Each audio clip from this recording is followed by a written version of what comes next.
तर आता परिस्थिती अशी काय आहे, की आता तुम्हाला तर आता मी एकटा बोलालोय, तुम्हाला रोज 100 लोकं बोलत असतील, तो प्रश्न वेगळा. पण प्रत्येकाची परिस्थिती अशी आहे, की काहीतरी त्यांच्या समोर काही समस्या आहेत. एक समस्या त्यांच्या असलेल्या समस्या एका समोर असलेल्या काहीतरी मदत होईल ह्या ह्या उद्देशाने तिथं ठेवलेलं आहे. उदाहरणार्थ सांगतो, की माझ्या मुलाचं लग्न ठरलंय आता. आता ह्या एप्रिल-मे मध्ये त्याचं लग्न करायचं होतं. पण आता हे इकडं जवळ-जवळ 23 लाख, 23.5 लाख रुपये अडल्यामुळे काय आता मी पोस्टपोन केलं ते. आता त्या नवीन पाहुण्यांना काय सांगणार?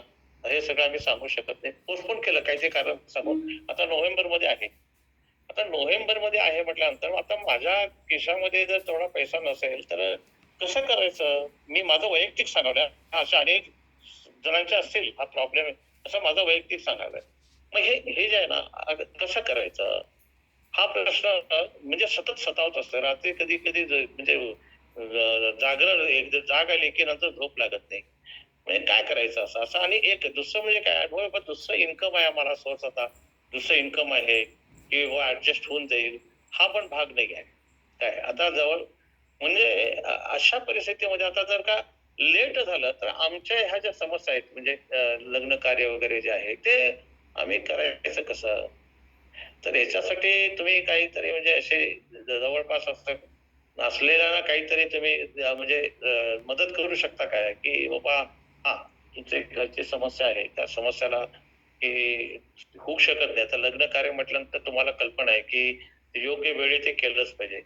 तर अशा वेळी तुम्ही ते करू शकता काय? हा एक भाग झाला.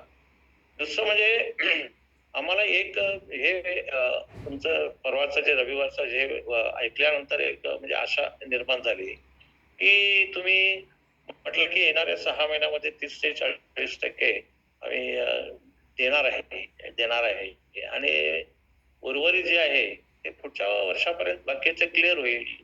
असं तुम्ही ते एक म्हटल्यामुळे एक आम्हाला एक आशा निर्माण झाली. आमच्या ग्रुपमध्ये आम्ही एकदा चर्चा केली. आजगावकर साहेब आहेत त्यांच्याबरोबर आम्ही चर्चा केली, की बाबा असं-असं आहे. आणि नंतर बाकीचे सगळे आता काय आहे, की कंप्लेंट द्यायचं ह्या मूडमध्येच सगळे. हं. मग दुसरं काय हे नाही ना, त्याला पर्याय नाही आहे का आम्ही तुमच्याशी तरी फक्त ह्याच्यावरतीच आपला लॅपटॉप म्हणा किंवा Zoom मीटिंग्सवर तेवढंच आमचा संबंध येतोय. आजगावकर साहेब आहेत हे इथे आमच्या गावात असल्यामुळे त्यांच्या पाठीशी आम्ही लागलेलो असतो. पण त्यांना पण तुमच्याकडे जे तुमचं हे चाललेलं असते, बातचीत वगैरे चाललेली असते ते त्यांचं पण ते हे सांगतो. मग आता डायरेक्ट तुमच्याशी जास्त बोलायचा हा त्यांनी पण पर्याय ठेवला. तेव्हा ही एक आम्हाला वाटते, की आता तुम्ही जे म्हटलं, की एक 6 महिन्यामध्ये की आम्ही 30% ते 40% देऊ शकतो. असं म्हटलं ते एक आमच्या मनामध्ये परत एक आशा निर्माण झाली. त्याच्यासाठीच आता आम्हाला वाटतं, की गेल्या 2 वर्षामध्ये तुम्हाला काही अडचणी आल्या असतील आणि देऊ शकला नसेल, काय असं असेल. पण आता जे तुम्ही देणार आहे, त्याला काय बेस आहे? आम्ही म्हणजे बेस काय आहे ते? आता तुम्ही कुठल्या आधारावरती तुम्ही ते म्हणजे असं देणार असं तुमचं वाटतंय?